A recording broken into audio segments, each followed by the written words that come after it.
Hello guys, welcome back to ఇంకోటెక్ channel.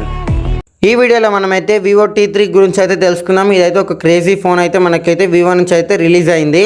ఈ phone వచ్చేసి మనకైతే 6.67 ఫుల్ హెచ్డి ప్లస్ AMOLED డిస్ప్లేతో వస్తుంది. 120Hz రిఫ్రెష్ రేట్తో పాటు 1800 నీట్ పీక్ బ్రైట్నెస్ సపోర్ట్ చేస్తుంది. డిస్ప్లే పరంగా అయితే ఇదైతే మంచి అఫోర్డబుల్ ఫోనే, మంచి పిక్చర్ క్లారిటీ ఉంటుంది, ఇంకా డీసెంట్ పర్ఫార్మెన్స్ అయితే మనకైతే డిస్ప్లే నుంచి అయితే ఉంటుంది ఈ ఫోన్ పరంగా అయితే మనకి. ఇంకా ఈ ఫోన్ యొక్క మనం కెమెరా పర్ఫార్మెన్స్ గురించి మనం మాట్లాడుకున్నట్టయితే ఈ ఫోన్ అయితే మనకి ట్రిపుల్ కెమెరా సెటప్తో వస్తుంది. ఇందులో అయితే మనకైతే మెయిన్గా 2 కెమెరాలు అయితే పనిచేస్తాయి, అంటే వర్కింగ్లో ఉంటాయి. 50 MP సోనీ IMX కెమెరా ఉంటుంది iOSతో పాటు, ఇంకా 2 MP పోర్ట్రేట్ కెమెరా అయితే వీళ్ళైతే ప్రొవైడ్ చేస్తున్నారు మనకైతే ఈ ఫోన్లో అయితే.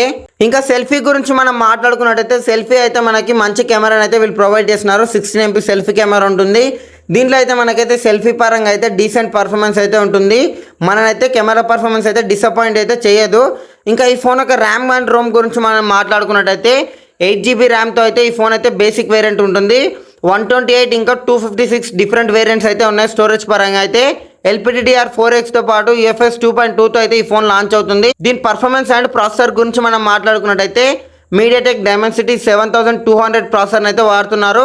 ఇందులో మనమైతే గేమింగ్ అయితే మంచి అఫోర్డబుల్ గేమింగ్ అయితే ఆడొచ్చు. హెవీ గేమింగ్ అయితే ఆడలేం, కానీ మీడియం కన్నా హెవీ అయితే ఆడుకోవచ్చు మనము, ఎందుకంటే దానికైతే 7 lakhs ఎబో అంత స్కోర్ ఉంది. మంచి పర్ఫార్మెన్స్ అయితే ఈ ఫోన్ నుంచి అయితే మనం ఎక్స్పెక్ట్ చేయొచ్చు. ఇంకా ఈ ఫోన్ యొక్క బ్యాటరీ పవర్ గురించి మనం మాట్లాడుకుందాం. బ్యాటరీ వచ్చేసి మనకైతే 5000 mAh మ్యాసివ్ బ్యాటరీని అయితే వీళ్ళు ప్రొవైడ్ చేస్తున్నారు. దానికి తగ్గట్టుగానే 44 watts ఫాస్ట్ ఛార్జింగ్ సపోర్ట్ ఉంటుంది. మినిమం మనకైతే ఒక 45 to 50 minutesలో 100% ఛార్జ్ అవుతుంది.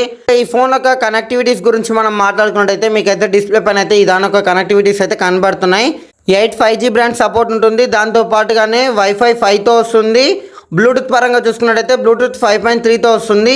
ఇంకా ఈ ఫోన్ యొక్క సౌండ్ సిస్టమ్ గురించి మాట్లాడుకున్నట్టయితే డ్యూయల్ స్పీకర్స్ అయితే ఉంటాయి. మంచి సౌండ్ అయితే ఈ ఫోన్ నుంచి అయితే మనము ఎక్స్పీరియన్స్ అయితే చేయొచ్చు. ఇంకా ఈ ఫోన్ యొక్క ప్రైసింగ్ గురించి మనం మాట్లాడుకున్నట్టయితే ఇదైతే 20K బడ్జెట్ లోపు అయితే మనకైతే మార్కెట్లో అయితే ఉంది. మనకి కావాలనుకుంటే ఫ్లిప్కార్ట్ అండ్ అమెజాన్లో అయితే మనకైతే ఈ ఫోన్ అవైలబుల్గా ఉంది. ఇంకా ఈ ఫోన్ యొక్క ఫుల్ వీడియో మీకు నచ్చినట్టయితే లైక్ అయితే కొట్టండి. ఇలాంటి మరిన్ని వీడియోస్ కోసం అయితే ఈ ఛానల్కి అయితే సబ్స్క్రైబ్ చేసుకోండి. ఈ వీడియోని లాస్ట్ వరకు చూసినందుకు thanks. Have a nice day.